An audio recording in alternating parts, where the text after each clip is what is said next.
We will now consider action on closed session items. Mrs. James. Thank you, Mrs. Tossan. I move to appoint Diana McHenry to the position of Director of Design and Construction. Second. We have a motion by Mrs. James and a second by Mr. Rice. Do we have discussion? Hearing none, please vote.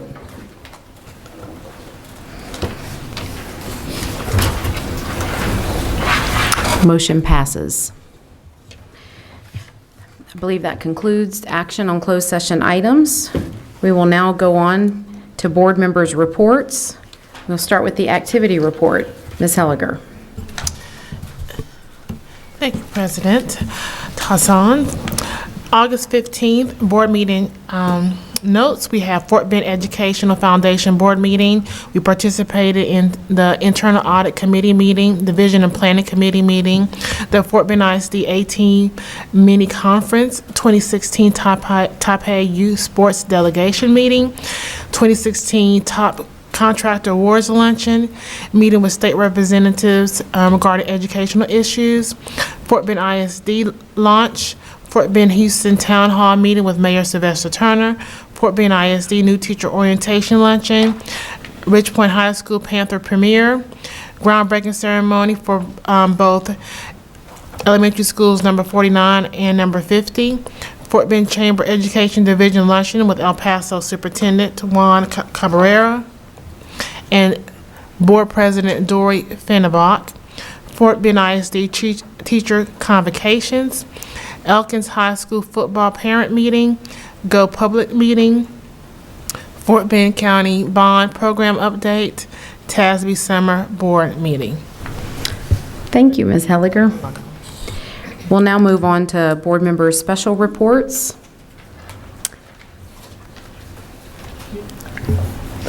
Do we have any? Yes, I do. Mrs. James. So cleverly listed there as well. Thank you, Mrs. Tossan. I'd like to give a special report on the Vision and Planning Committee. The committee held its inaugural meeting this past week on Tuesday, and Ms. Hellinger, Mrs. Tossan, Dr. Dupree, and Mrs. Martinez were all in attendance, as well as myself, and I'm currently serving as a committee chair. The committee determined its purpose was to create and maintain alignment between the administration and the trustees on the district's strategic vision and plan.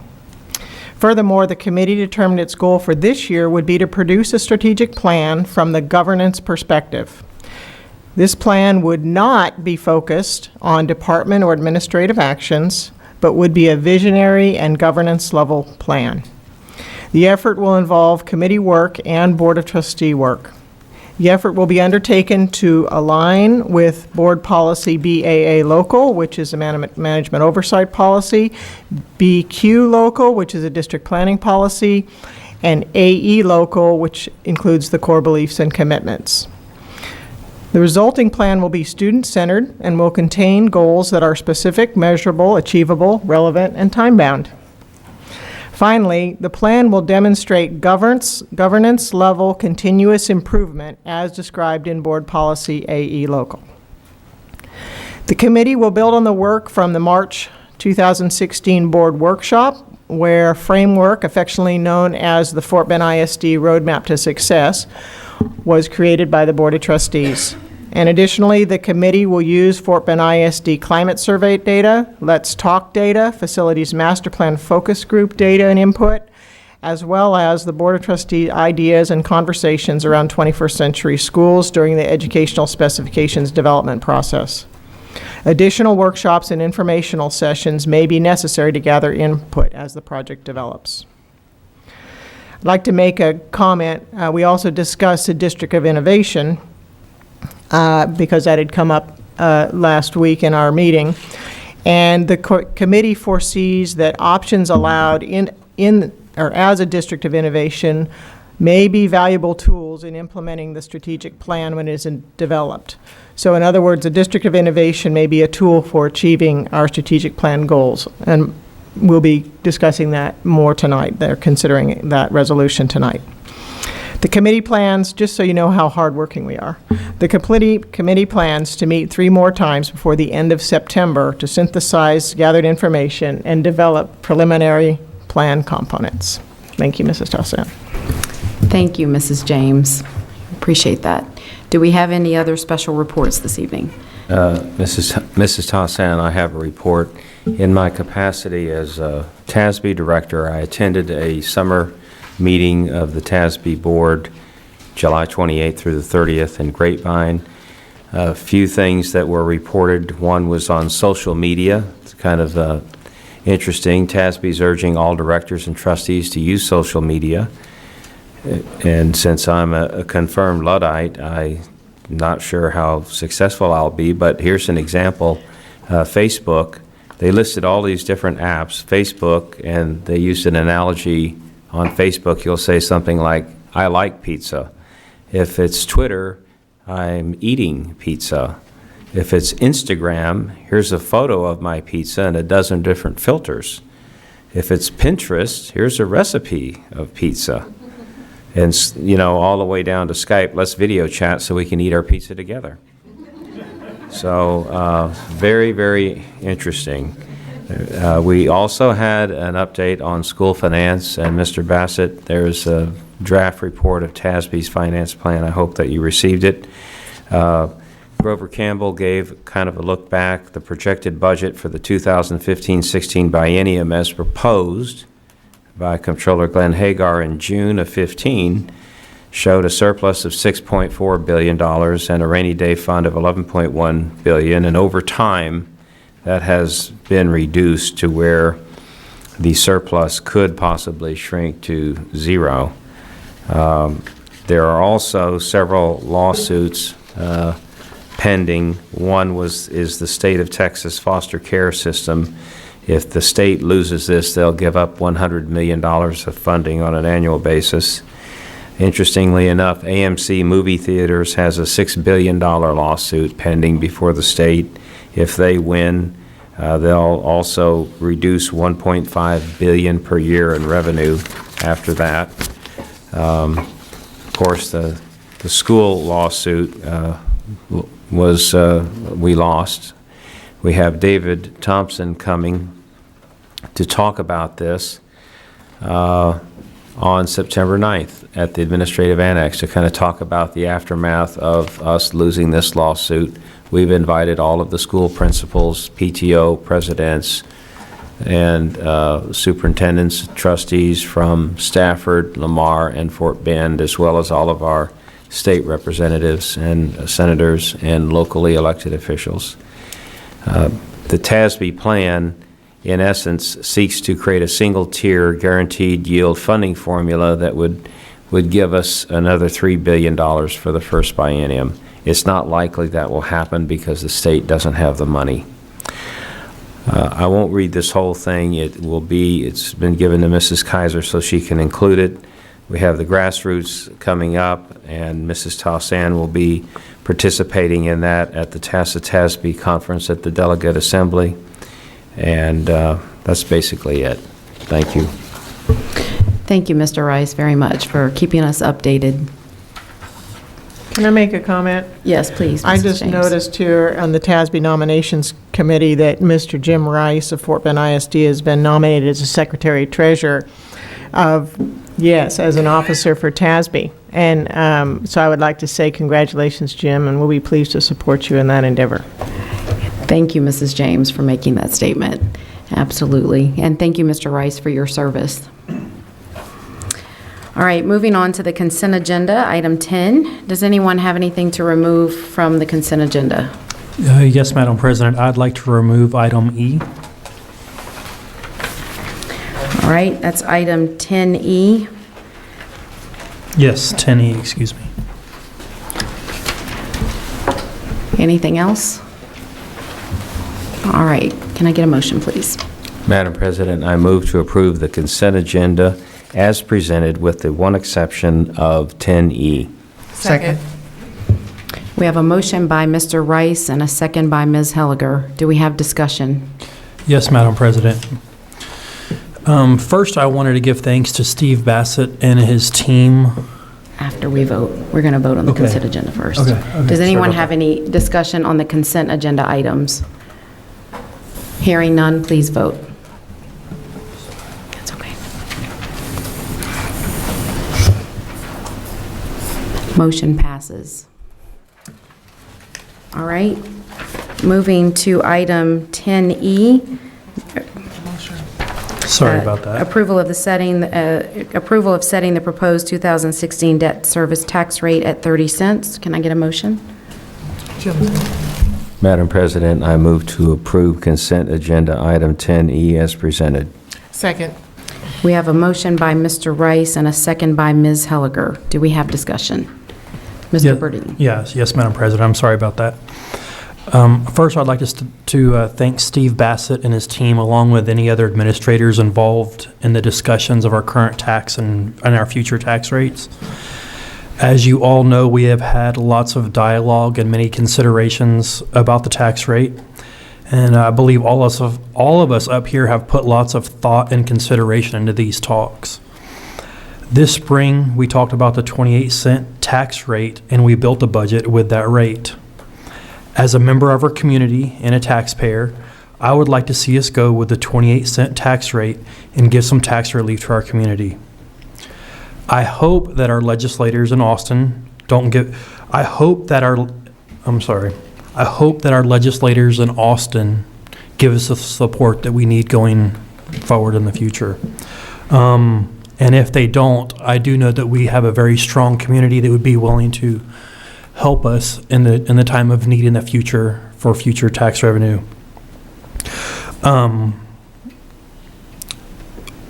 We need the funds to support and properly educate our children, and I feel like our community is strong enough to do that. That's it. Thank you, Mr. Verdean. Do we have additional comment or discussion? Ms. Helliger? Do we have the presentation up, available?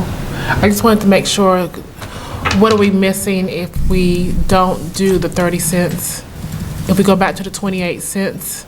Well, what'll happen in terms of this coming year, we'll pay off 7 million less in debt early.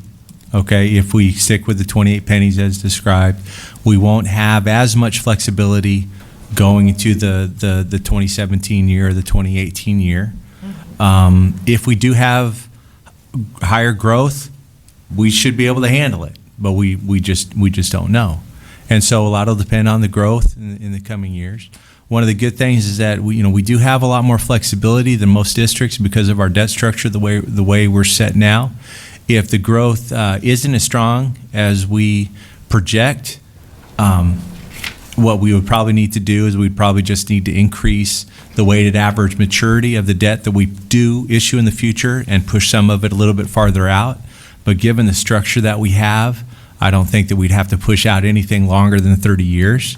Right now, we issue debt at 25 years, and you've seen that we've been able to handle that, and we still have below $900 million in principal, which for the size of our district and our assessed value still looks very good in comparison to our peer districts. So, it'll just be a matter of just recognizing that we will have less flexibility in the future, but we'll just have to see. I don't know if that helps. So. Thank you. Thank you, Mr. Bassett. Mrs. James? Or Mr. Rosenthal, sorry. Steve, you had said that within next year you talked about paying off additional $7 million. Yes, sir. And there was I'm trying to remember the number, there was like a net of about $3 million or so. Well, we felt if we were able to pay $7 million in this coming year early, the savings over time of those bonds would be about $3.2 million, which is a little bit under the value of 1 penny. Okay, so it's a matter of giving the taxpayers a break of 2 pennies, or paying off some debt early, and achieving those savings. Okay. But again, the plan going forward, if we left this as approved, if we approve this as stated, the plan going forward would be the following year trying to do a debt swap. Yes, sir. That's what we've talked about. Assuming that we don't get any help from the legislature, then we would be looking to potentially do a tax rate swap where we would drop the 2 pennies on the debt service side and increase 2 pennies on the M&O side. And that would be the following November? That the would, plan? well, it wouldn't have to be in November. There, you could actually have a tax rate it election anytime. earlier in the year. We'd talk about the dates for that, But we'd probably want to wait till after the session's over? yes, sir. You would wait until after everything was finalized in June and the dust settled. We'd adopt our budget at that time and then decide what we would want to do. If we go with the 28 pennies now, we still may do that next year. It just, a lot will depend on the growth and what we think we can absorb in the tax rate and our future debt structures. And I'm trying to remember the numbers. I actually, they're in the back room. I meant to bring them out with me. But the additional, because of the valuation increase, the additional burden on every family, and, most of us are all taxpayers, was on the average home, what was it, like $23 a month or something like Yeah, that? if we stuck with 28 pennies, the average growth was going to be 8%. If we did the 30 pennies, it's 9%. It's 1% value on a home of $250,000. That's correct.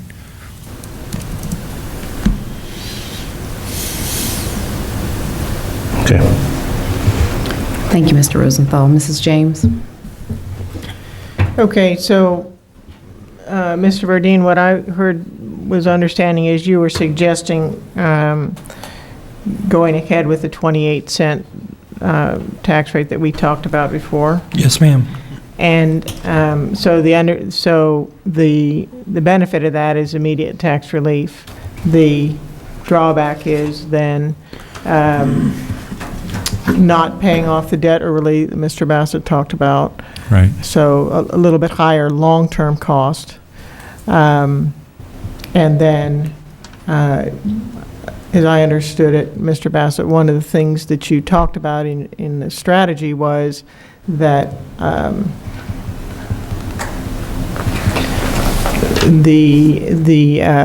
doing the swap was a little bit easier to maybe explain, but then it was just coming up with a 2-cent increase in the next fall. Yes, ma'am. I mean, you can make an argument either way that just asking for 2 pennies may be easier to explain than a swap to some folks. So Right. You can make that argument. But Those things don't happen at the same time. Is that correct? I mean, they wouldn't happen at the same time. No, I mean, if we actually did the swap next summer, I mean, it would happen at the same time. We would be issuing we'd be doing an agenda item for a $1.06 M&O rate. At the same time, you'd be doing an agenda item for a 28 penny debt service rate, which would put you at the same total tax rate. And so it would be a communication challenge either way. But point of clarification, we would still have to have the election on. Yes, So ma'am. we may approve it at the same time, but logistically, that doesn't go into effect until the community votes on it. That's correct. So if we are going to move off the $1.04 to move it to $1.05 or $1.06, then we would have to have an election, even if we reduce the debt service rate. There's no doubt about that. So effectively, we would be voting to reduce the debt service rate, which we don't have to have an election on, so that would take effect presumably immediately. But we would have to go out for an election to increase the M&O rate, which would happen sometime in the future if it's approved. And if not, then we would be exactly where we are. Well, we would have reduced the debt service rate without increasing M&O. That's correct. That's correct. Thank you. Mr. George? Yeah, I just have one question. Assuming this is approved as presented, and when is the next opportunity? Because after the 2017, legislative session, you get a better idea about what is going to happen, and also the next year's home appraisal values when is the next opportunity if everything look good? Well, the next opportunity to lower our tax rate would be this time next summer. Next summer. Okay, because we would have the legislative session behind us, and you'd have more clarity on values. And so you would know what the rules are for the next 2 years. Okay. As So opposed to the uncertainty that we have right now. Cool. If that's the case, would you feel more comfortable then doing it or now doing it as a financial officer? I mean, it's a matter, we have capacity on the debt side to have a reduction. We do, okay? The question is if you take it now, it just puts a little bit more pressure on us in the future with some uncertainty. But when you saw what I was alluding to, when you saw our debt portfolio, and I mean, if you remember the bar graph with that white space out in the out years, we have the opportunity, if values went down even, to be able to, whenever we issue debt, because we are going to issue debt to finish out the bond program. We are going to do that. And we're going to do it in such a way to minimize the debt costs. But we could structure debt more out into those out years, which is what most school districts have done, and really push things out. And so what would happen, the net effect would be you do the rate reduction now, and then you'd have the possibility of having a higher weighted average maturity above what we're doing now. And right now, our weighted average maturity is not 25 years. I mean, right now, we issue debt all along that spectrum. I mean, we're paying debt off from the first year that we go with. And so we issue debt, pretty much evenly throughout year 1 through year 25. And so what would happen is that if there was more pressure on the tax rate here, you'd push a little bit more this way. Okay, that's what would happen. So you'd have a little bit less flexibility.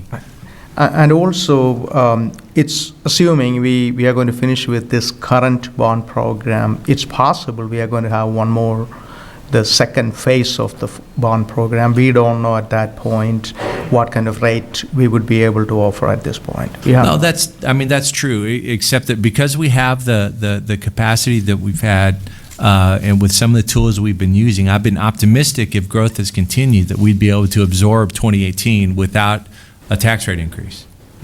Okay, I've been optimistic that we could be able to do that. But this is all we are planning, or we are assuming it's going to, that is, yes, sir. It's possible. That's what you're saying. Right, because what we had in those growth rates, we were showing 7% in the next year, and then 5%, and then on down. It was modest.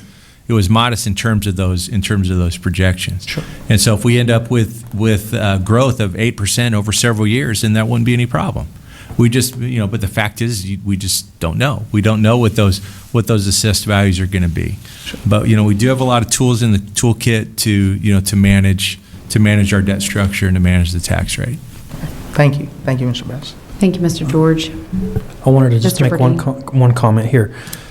The very few conversations that I've had with people about the tax swap or the tax increase, the tax swap, I'm not able to explain it as smooth as you, I'm sure, but it doesn't, I'm not fully confident that the community would accept that. Mm-hmm. As far as vote, I'm not saying they wouldn't, I don't know, but that's just what I was thinking along those lines. So.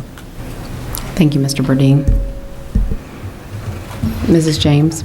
Well, I would like to ask Mr. Verdean, so you are making a suggestion to us, Mr. Verdean, and can you explain a little bit more about why or say it again, maybe what your thinking is and why? Like I had said, I'm not 100% confident that the community would support a tax swap. I just feel that while we have the opportunity to lower the tax rate, I think we should take advantage of it. In the future, if we need to raise the taxes, then we can raise the taxes. If the budget was built on the 28% tax rate, then I feel that we should be able to go forward with that. We're assuming that will pass, but if it doesn't pass, then where are we at, or what were we doing? Those are the along the lines of what I was thinking. If that makes any sense to you. Okay, so let me just say it back to you. So what you're thinking is that we have this opportunity now. Mm-hmm. We have a budget that's built on that. We don't know what the future is going to hold. We don't know what the legislative session is going to hold. We don't know how our community is going to respond. And since we have the opportunity now, we should go ahead and take advantage of it, and then we can reassess next summer at this time to determine what the next plan forward might be. That's right. If I was understanding this correctly, even last week, I mean, and Steve, you can clarify on this, Mr. Bassett, but we wouldn't be putting ourselves in any grave danger by doing this, correct? If we were to... No, we would not be putting ourselves in grave danger. If I felt that, I would have said something when this when this conversation got started. I mean, the fact is, it reduces some of our flexibility, and it puts us at risk of needing to increase our weighted average maturity of debt, which isn't the worst thing in the world, but it is something that rating agencies look at and things like that. But we still are very far ahead of the game in that regard compared to our peer districts. And so, we have some flexibility. It'll just put more pressure on us next couple years. All right. Mr. Rice?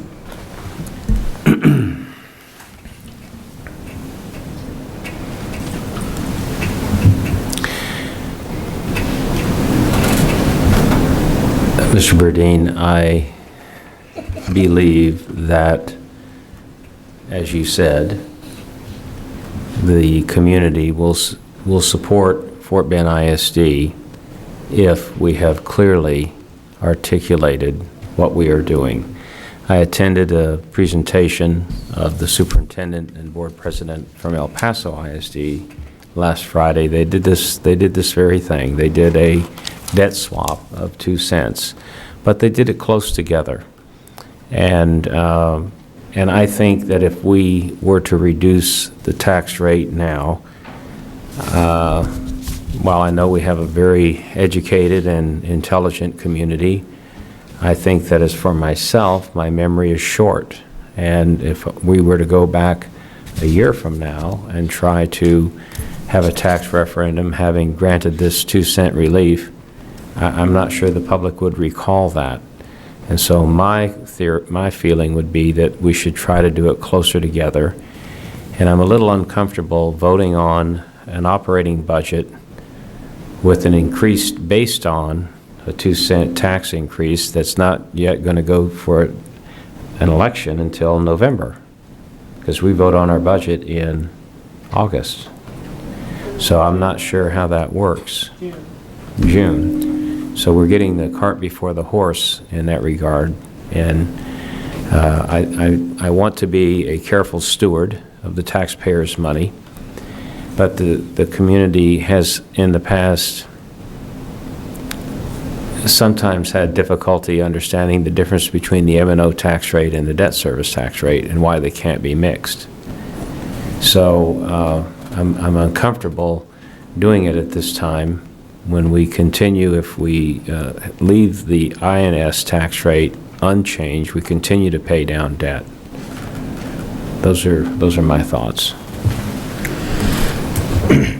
So let me ask a couple questions, just to clarify. Originally, you brought to us the recommendation for a 2 cent decrease in the INS rate, correct? That's correct. And the only thing that's changed between that original recommendation and the updated recommendation to stay at 30 cents was the Supreme Court decision. That's been the only significant change. There's been some minor issues on the property values, but nothing that's alarmed me. Okay, but the big change was the litigation. That's correct.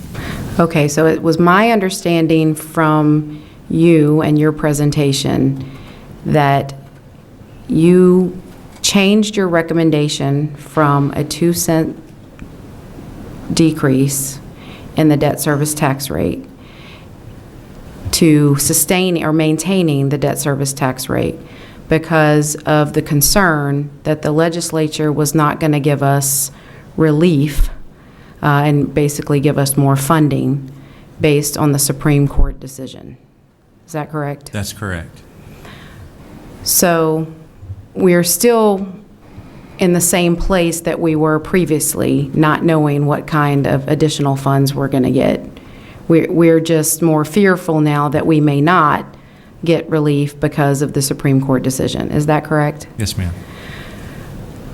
So I guess my only question or my only thought is that if the recommendation was originally to drop it 2 cents, and that was already going to impact our debt and the way we manage debt regardless.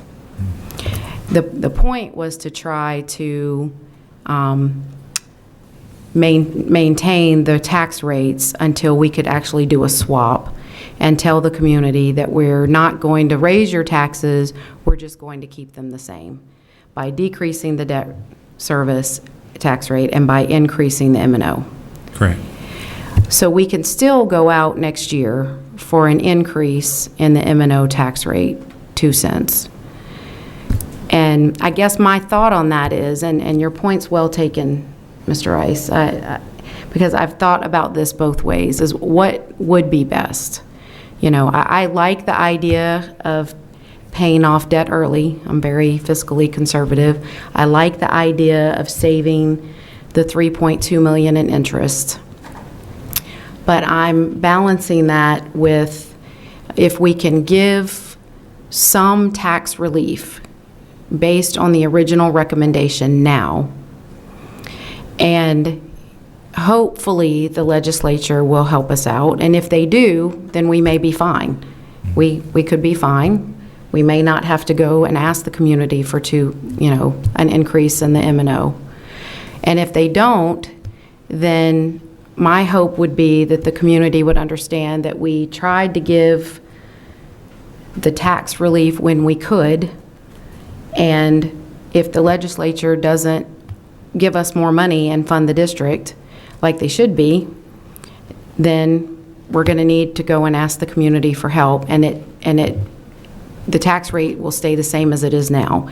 We gave them the 2 cents of relief for this year, and then we may have to go and ask for more on the M&O side. So I'm just trying to balance those two ideas between, should we do it now and ask the community later, or should we, based on the original recommendation, or should we wait and see how it goes and then put the swap forward? So I'd like to hear the other board members' thoughts on that.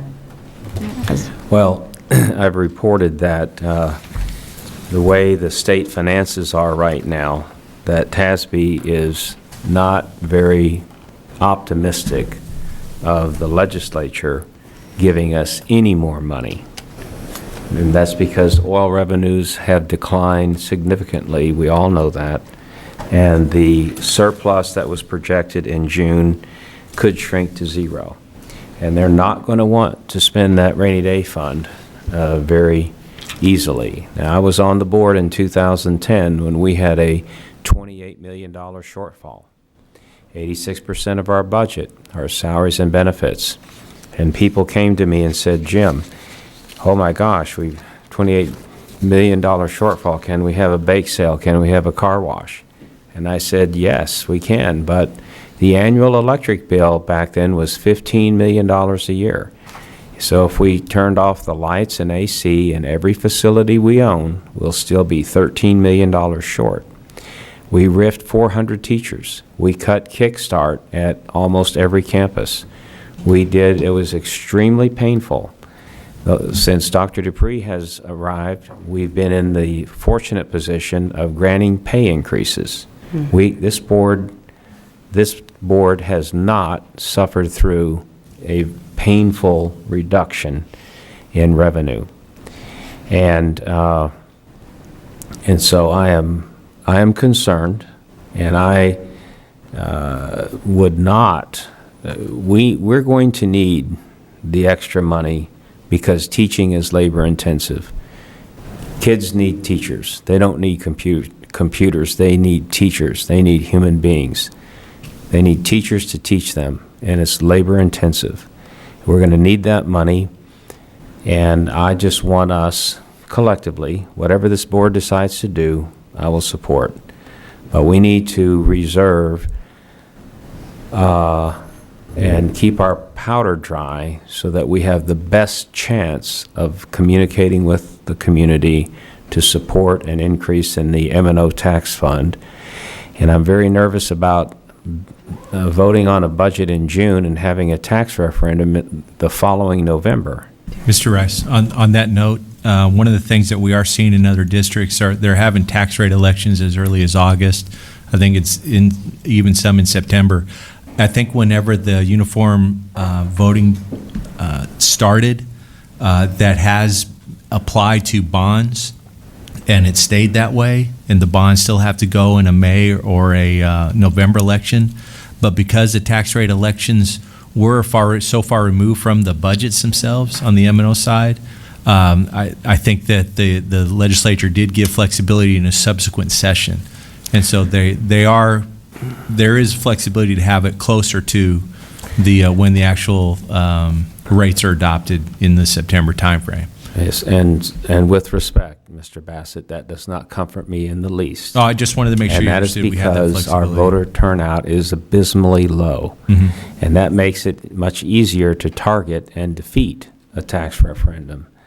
And so this has to be done very carefully, because I don't want to put the finances of the district at stake. We do need to be good stewards of the taxpayers' funding, and I think that we have done that.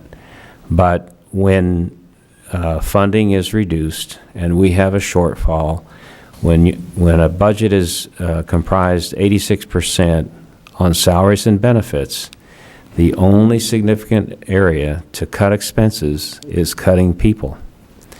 And we have been understaffed going back to 2010, when we riffed 400 teachers. That was particularly painful, and those who were here then recall that. And we have been understaffed for a long time. Any way that TASB and TASA measure ratios of people in the administration, at campus administration, and teachers and everything else, we have been understaffed. And that's why we get 4 stars or 5 stars from the state comptroller. It's easy to get 5 stars when your budget is so low and you're fortunate enough to have high-performing students. That's why we get 5 stars. So I just want us to be very thoughtful and intentional about this. And I am uncomfortable separating granting a 2-cent reduction on the INS now and then trying to get an increase in the M&O a year from now or more than a year from now. I'm just uncomfortable with that. Thank you. Thank you, Mr. Rice. Ms. Helliger? I think enough's been said on this one. Thanks. Mr. Rosenthal? Yeah, I would have to agree with you, Jim. I'm pretty worried about next year. I mean, you've got, I don't know if you saw an article in the Chronicle, but home sales, they're starting to show yellow flag. I still question the growth with the sales taxes are way down. I don't see the change in the price of oil. And there's suggestions that the Fed may end up increasing the rate. And so I prefer to take, I was all excited when we first started talking about, the possibly dropping this thing, but I think that a swap would be easier to sell next year, and I think we'll have a lot more information. I'm somebody who, if we can cut taxes, great, but I just think we need to be real cautious here. And I don't think the signs are real good, and I think when you explain to people a year from now that we want to do a swap and what that actually means to our M&O and what you can do with M&O, like, pay teachers and hire teachers. I think we need to be competitive, and I think people will support that. And as someone who's been really looking at those types of things over the last month or so, I think Fort Bend is competitive, and I think we need to make sure we stay that way. And so I would prefer, to me, it's an easier sell as a swap. And again, if we can pay down some extra debt in the meantime, because we're going to get hurt even more if growth rates drop even below your 7% and 5%. Nobody can predict that right now. So that's my 2 cents. No pun intended. Thank you, Mr. Rosenthal. Mr. George? Yeah, I share the thought from my colleague, Mr. Rice, and also Mr. Rosenthal, and I'm no way against giving tax break to our taxpayers. But at the same time, it's already been explained, I have the same thoughts. Obviously, paying debt a little bit early and also saving $3.2 million in long term, keeping that, and a tax swap is something I think the right thing to do. And I remember, I was not on the board, but Jim, I remember cutting that 400 teachers in 2010, 2011. That was not pretty, and there's a lot of parents who are upset, and community at large was upset. And I'm not saying, I hope we never get into that position. And we, like Mr. Rice said, we have to be stewards of our taxpayers and the tax money. But I 100% agree with a tax swap. I feel very comfortable with that, and that's why I asked, what is the next opportunity? And if you feel after the legislative session and after the next year's appraisal, still you feel the same thing, I'll be supportive of that. But at this point, I don't feel comfortable doing that for the reason I mentioned. Thank you. Thank you, Madam. Thank you, Mr. George. Are we ready to vote? Please vote.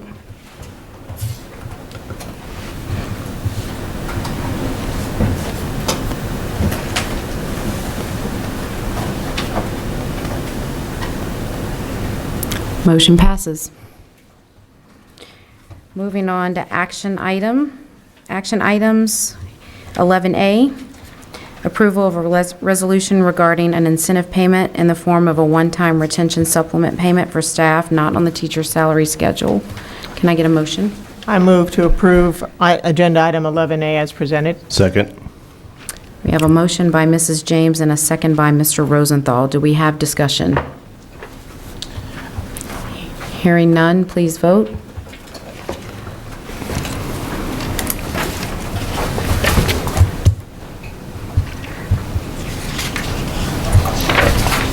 Motion passes.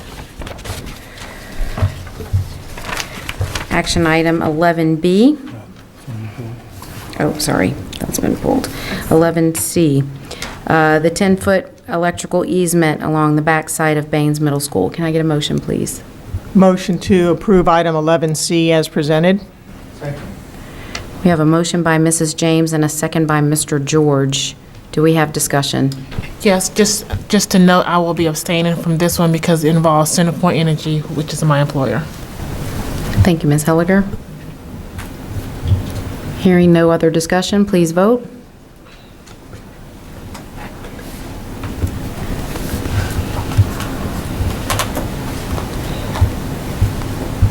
Motion passes. Item 11D, approval of setting the date, time, and place to conduct a public meeting. If you hand that to me, I can say it. Well, Okay. it was given to me to read, so. Okay, go ahead. So a meeting of the Board of Trustees is called for 5:30 PM on September 12th, 2016, at the Fort Bend ISD Administration Building Boardroom for the purpose of discussion and possible adoption of the 2016 tax rate. I assume no vote is needed on that. It's just been called. Is that right, Mr. Morris? I just read that we've called a meeting at the date and time of which to discuss the 2016 tax rate. That's not something that needs to be voted on, is that correct? No, it's not. Thank you, sir. Item 11E, approval of a resolution initiating the process under Education Code Chapter 12A for Fort Bend ISD to become a district of innovation. May I get a motion, please? Motion to approve a resolution on the District of Innovation as Second. presented. I'm sorry. We have a motion by Mrs. James and a second by Mr. Rosenthal. Do we have, Ms. Helliger, would you please read the resolution for the public? Yes. Resolution to initiate process to consider District of Innovation designation Whereas the Fort Bend Independent School District and its Board of Trustees is committed to the success of every child. Whereas the district and its Board of Trustees supports programs of innovation for the benefits of students.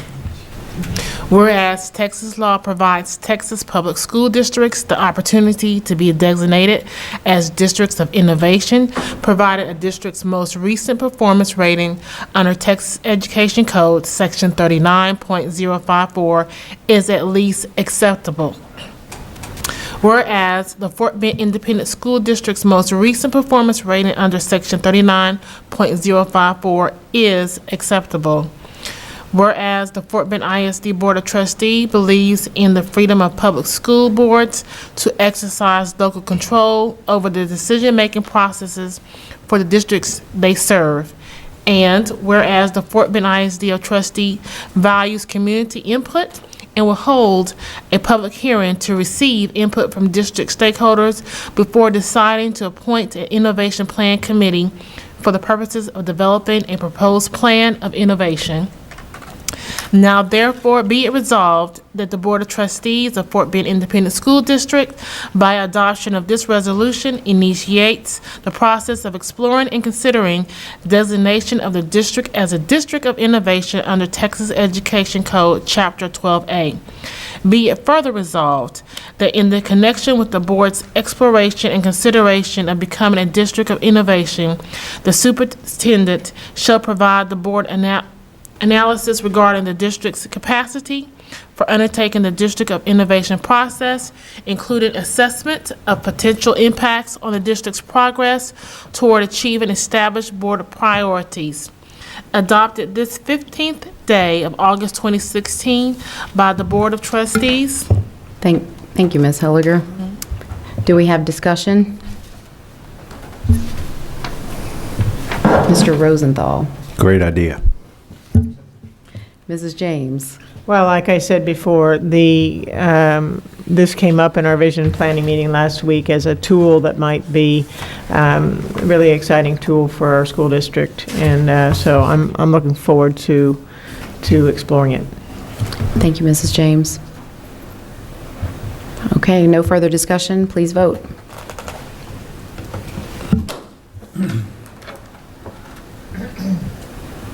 Motion passes. Item 12, review future board meeting agenda items. Dr. Dupree. Yes, ma'am. As we previously discussed, in September, we'll be having on the 15th a regular meeting an update on the STAR and accountability performance. We're also going to provide at the workshop meeting an update on Senate Bill 507, cameras in the classroom, related to special education classrooms, as well as an employee benefits update. We'll also be conducting the hearing you just called, as well as adopting tax rates. We hope to also adopt the superintendent evaluation instrument, goals and objectives for the year, and we're going to be looking at policy, e.g. local possibly. In an attempt to manage our growth, we'll be asking for some class size waivers in September as well, along with the schematic design for the career for the CTE center, and those are the big issues on the table for September. Any other thoughts, feedback, questions? Hearing none, can I get a motion to adjourn? Oh, did you have No. Ms. Helliger? I'm ready for my. Okay, go. Okay. I move that we adjourn this meeting. Motion passes. We are adjourned.